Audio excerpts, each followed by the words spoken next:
Hello, I'm Father Javier Ibarra, missionary in Minnesota. Today is Monday of the first week of Lent, and we read in the Gospel of St. Matthew. Jesus said to his disciples, "When the Son of Man comes in his glory, and all the angels with him, he will sit upon his glorious throne, and all the nations will be assembled before him, and he will separate them one from another, as a shepherd separates the sheep from the goats. He will place the sheep on his right, the goats on his left. Then the king will say to those on his right, 'Come you who are blessed by my Father, inherit the kingdom prepared for you from the foundation of the world. For I was hungry, and you gave me food. I was thirsty, and you gave me drink. A stranger, and you welcomed me. Naked, and you clothed me. Ill, and you cared for me. In prison, and you visited me.' Then the righteous will answer him and say, 'Lord, when did we see you hungry and feed you, or thirsty and give you drink? When did we see you a stranger and welcome you, or naked and clothe you?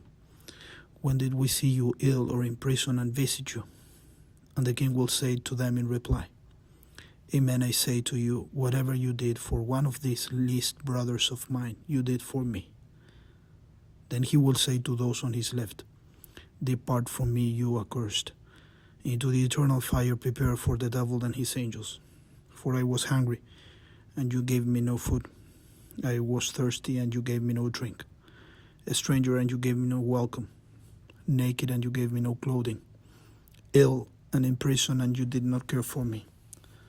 Then they will answer and say, 'Lord, when did we see you hungry or thirsty, or a stranger or naked or ill or in prison, and not ministered to your needs?' He will answer them, 'Amen, I say to you, what you did not do for one of these least ones, you did not do for me.'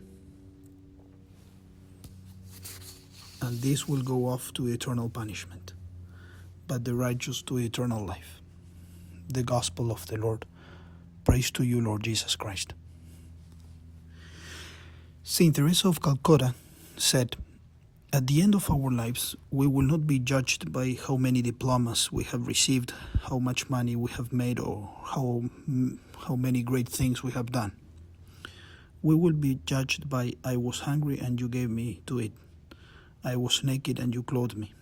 I was homeless, and you took me in. Hungry not only for bread, but hungry for love. Naked not only for clothing, but naked of human dignity and respect. Homeless, not only for want of a room, but homeless because of rejection. This is Christ in distressing disguise." It's the same that St. John of the Cross said, "Love is repaid by love alone." And in the evening of our lives, he said, we will be judged by love alone. And this is what our Lord teaches us today in the Gospel. The Gospel today is about the day of judgment. The Lord will come in his second coming as a judge, and he will judge us according to our love. This day, the day of judgment, will reveal who had true faith in God and who lived according to God's command to love him first above all else, and to love one's neighbor as oneself, with true compassion and mercy. Jesus calls us to be the salt of the earth and the light of the world.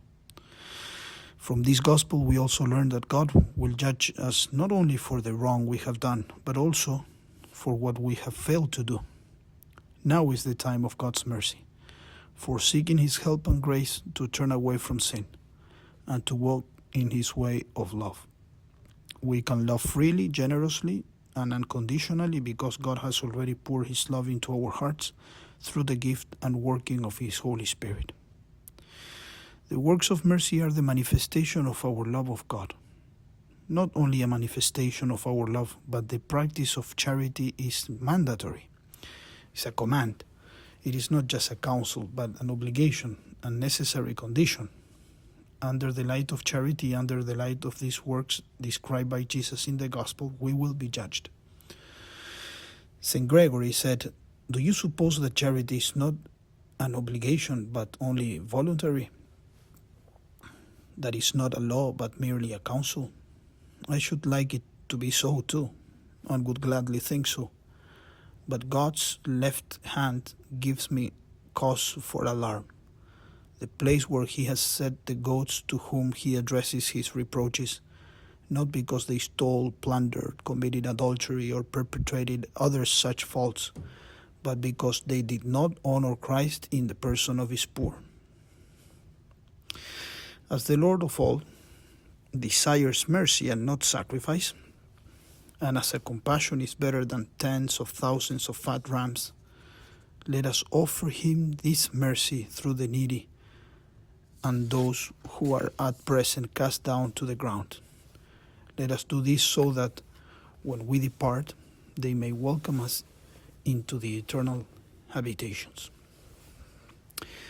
And finally, our Lord said to Saint Faustina, I demand from you deeds of mercy, which are to arise out of love for me.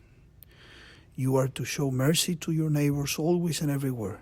You must not shrink from this or try to excuse or absolve yourself from it. I am giving you 3 ways of exercising mercy towards your neighbor. The first, by deed. The second, by word. The third, by prayer. In these 3 degrees, deeds, words, and prayers, is contained the fullness of mercy, and it is an unquestionable proof of love for me.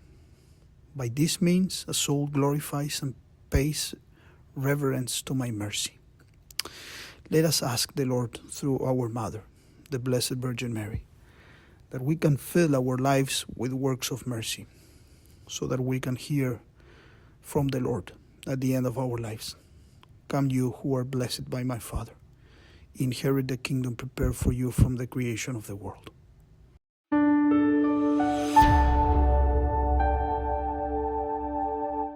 Thank you so much for listening. If you enjoyed hearing the gospel and homily, I invite you to share it with someone you know who may also find it rewarding, and also to subscribe to the Catholic Voice channel. Please see in the description below if you would like to receive a text message for each daily gospel and homily. Please also keep our missionary priests throughout the world in your prayers. Thank you, and God bless.